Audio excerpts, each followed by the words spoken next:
മലപ്പുറം പെരിന്തൽമണ്ണ സ്വർണ്ണ കവർച്ചയിൽ 8 പേർ കൂടി കസ്റ്റഡിയിൽ. കവർന്ന 3.5 കിലോ സ്വർണ്ണത്തിൽ പകുതിയോളം സ്വർണം കണ്ടെടുത്തതായാണ് സൂചന. പിടിയിലായവരെ ചോദ്യം ചെയ്തതിൽ നിന്നാണ് കൂടുതൽ പേരെക്കുറിച്ച് വിവരം ലഭിച്ചത്.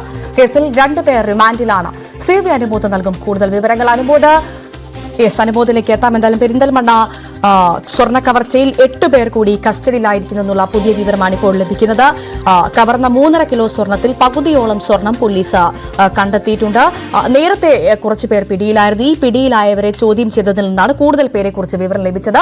CV അനുമോദ് വിവരങ്ങളുമായി ചേരുന്നു. അനുമോദ്, ഇപ്പോൾ ഇതാ 8 പേർ പിടിയിലായിരിക്കുന്നു. അപ്പോൾ ഈ കവർച്ച കേസുമായി ബന്ധപ്പെട്ട മുഴുവൻ ആളുകളും പിടിയിലായിട്ടുണ്ടോ, അല്ലെങ്കിൽ ഇനിയും ചില മോഷ്ടാക്കൾ പുറത്തുണ്ടോ? എന്താണ് പോലീസ് പറയുന്നത്?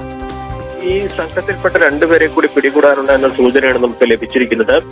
ഇത് കണ്ണൂർ കേന്ദ്രീകരിച്ചാണ് ഇവരുടെ ഒരു സംഘം പ്രവർത്തിച്ചിരുന്നത്. ഇപ്പോൾ കസ്റ്റഡിയിലുള്ള 2 പേരാണ് അതിന്റെ സൂത്രധാരന്മാരായിട്ടുള്ളത്.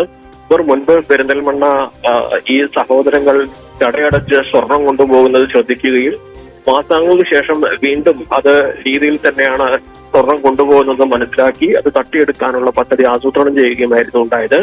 തൃശ്ശൂരിൽ പോലീസ് നടത്തിയ വാഹന പരിശോധനയ്ക്കിടെയാണ് ഇവരെ പിടിയിലായത്. വിശദമായി ചോദ്യം ചെയ്തപ്പോഴാണ് പെരിന്തൽമണ്ണ എന്നുള്ള കവർച്ച സംഘമാണെന്ന് വ്യക്തമായത്. ഇവരുടെ വണ്ടി നമ്പർ വ്യാജമായിരുന്നു.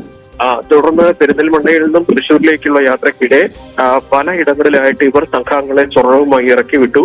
അവരെല്ലാം തന്നെ മൊബൈൽ ടവർ ലൊക്കേഷൻ കേന്ദ്രീകരിച്ചും അതുപോലെ CCTV കേന്ദ്രീകരിച്ച് നടത്തിയ അന്വേഷണത്തിലാണ് പോലീസിനെ പിടികൂടാനായിട്ടുള്ളത്. എന്നാൽ ഇത് സംബന്ധിച്ചുള്ള വിശദാംശങ്ങൾ ഇന്ന് രാവിലെ 11 മണിക്ക് മലപ്പുറം SP വാർത്താ സമ്മേളനത്തിൽ പുറത്തുവിടും. എത്ര കിലോ സ്വർണം വീണ്ടെടുക്കാനായിട്ടുണ്ട് എന്ന കാര്യത്തിലും വാർത്താ സമ്മേളനത്തിൽ ഒരു വ്യക്തത കൈവരും. നിലവിൽ നമുക്ക് പകുതിയോളം സ്വർണ്ണമാണ് കണ്ടെടുക്കാനായതെന്ന വിവരമാണ് ലഭിച്ചിട്ടുള്ളത്. എന്താണെങ്കിലും ഇത് സംബന്ധിച്ച് കൂടുതൽ പേർ പിടിയിലാകാനുണ്ടോ, മറ്റെന്തെങ്കിലും ഗൂഢാലോചനയിൽ പിന്നിലുണ്ടായിട്ടുണ്ടോ എന്നുള്ള കാര്യങ്ങളൊക്കെ നമുക്ക് 11 മണിയോടെ വ്യക്തമാകും. ശരി, CV അനുമോദാണ് വിവരങ്ങൾ പങ്കുവച്ചത്.